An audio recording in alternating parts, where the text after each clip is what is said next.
preliminary stage, the offensive stage of chanting, then the effect of the chanting is delayed until we can remove the offenses that are blocking it.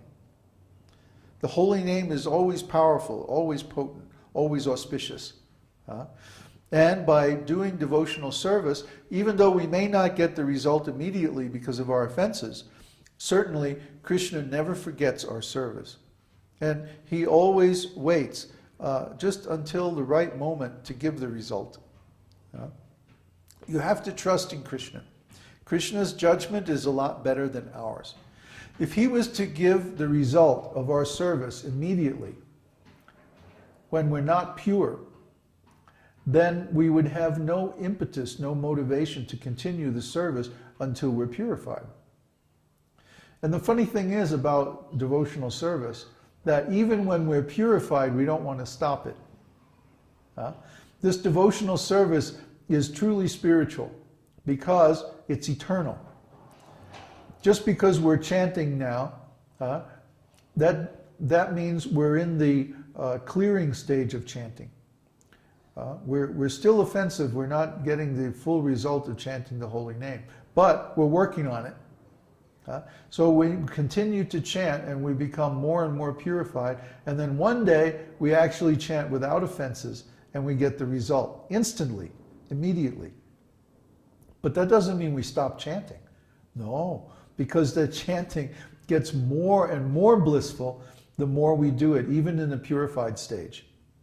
So we all know this shloka, Harer Nama, Harer Nama, Harer Nama eva kevalo, kalo nastyeva, nastyeva, nastyeva, gatiranyata.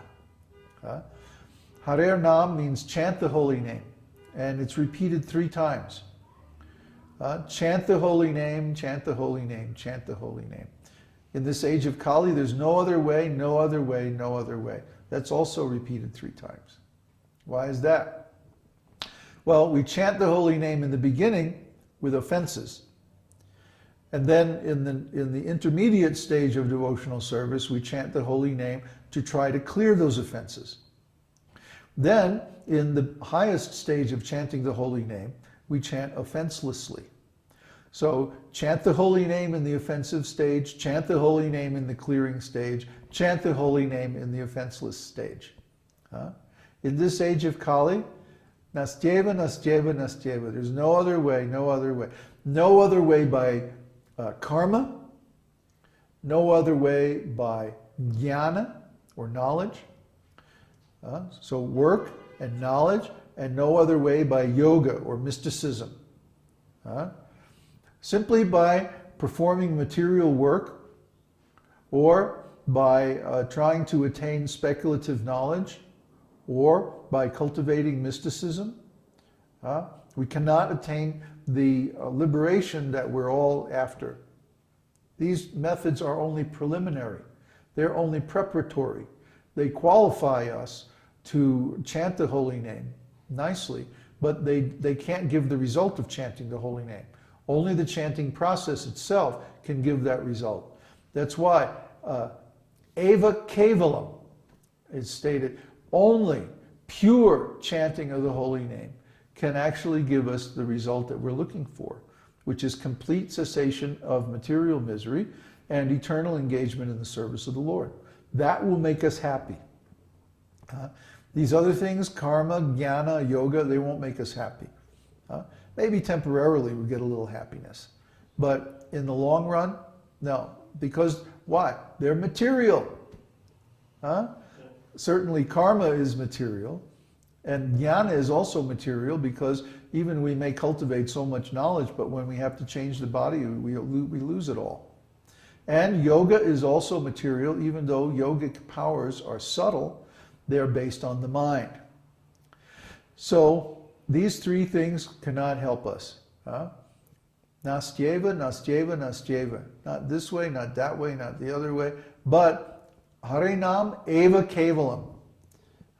Pure chanting of the holy name exclusively will really give us what we're looking for. And that's the meaning of supreme auspiciousness. Mangalam param. When we chant his holy name, that is the supremely auspicious thing, because that will give us the best result. in the future. Is a question? Conor is saying, this is very helpful. Thank you, thank you, thank you. Well, we're glad to help out. So, if there's no other questions, we'll move on. Okay, Florian? When the jivas are in the spiritual world, and they are in yoga maya or spiritual illusion, so does this mean that they perceive Krishna's real form directly, or are they also in illusion like the gopis? Krishna is dancing with the gopis, they all think they are Krishna is just dancing with one of them at a time. Well, the difference between material illusion and spiritual illusion is that spiritual illusion is real. Okay? Nobody can conceive of Krishna's real form because Krishna is unlimited. Our intelligence, our consciousness are limited. So we can only see a part of Krishna's real form. So Krishna creates like an unlimited number of virtual realities for each of his devotees in the spiritual world. And he manifests in those realities in just the way that is perfect for that particular devotee. So like Florian was mentioning, when he dances with the gopis, he creates innumerable forms to be with each and every gopi individually. And the gopis can only see the form of Krishna that's with them. They can't see the other forms of Krishna. That's what's meant by yoga maya. But all of those forms are eternal. So they're real. When we think of maya or illusion, we think of something as unreal. In this material world, that's certainly so. But in the spiritual world, the forms of Krishna are all eternal, and so they're fully real. So could it be that somebody perceives Krishna in the way that Krishna is described in the scriptures, and some other jiva sees him in a completely different way? That's right. Krishna can manifest any kind of a form according to the needs of the relationship with that particular devotee. He's not limited by the categories described in the scripture, because the scripture is also limited. Like it's described that in this material world, in the earthly planets, the Mahabharata has, I think, 400,000 verses. But in the heavenly planets, it has 800,000 verses. And in the planets of the sages, it has 1,200,000 verses. You see? So the knowledge given by the scriptures is appropriate to the particular level of consciousness on the different planetary systems. Similarly, the forms revealed by the Lord are relative to the consciousness of the devotee. The more developed consciousness the devotee has, then the more detail and richness and completeness the Lord reveals in his form to that devotee.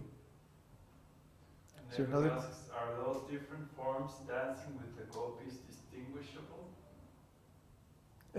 By whom? Distinguishable by whom?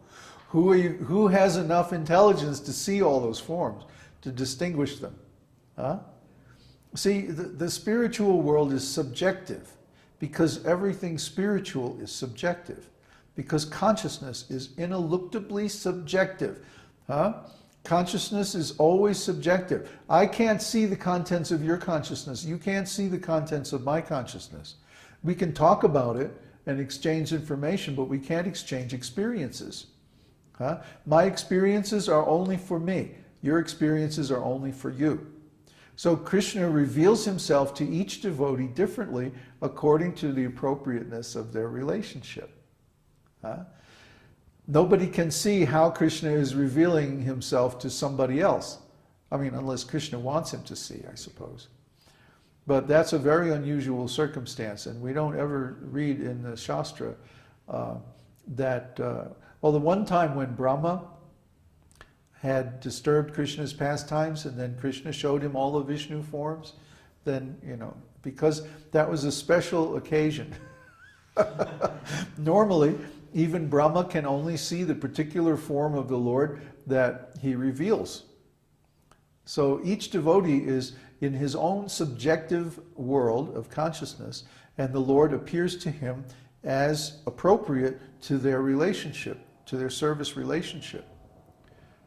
It's similar to the concept of virtual reality, where you may have this computer where there's this virtual world, and when people go in it, they see themselves and others according to the way that they want to be seen, according to their the particular form or that they adopt. So it's similar to that. And each one sees that world differently because they see it from their own point of view. They don't see it, there's no such thing as an objective point of view in the world of consciousness. There are only subjective points of view, which are limited to each individual.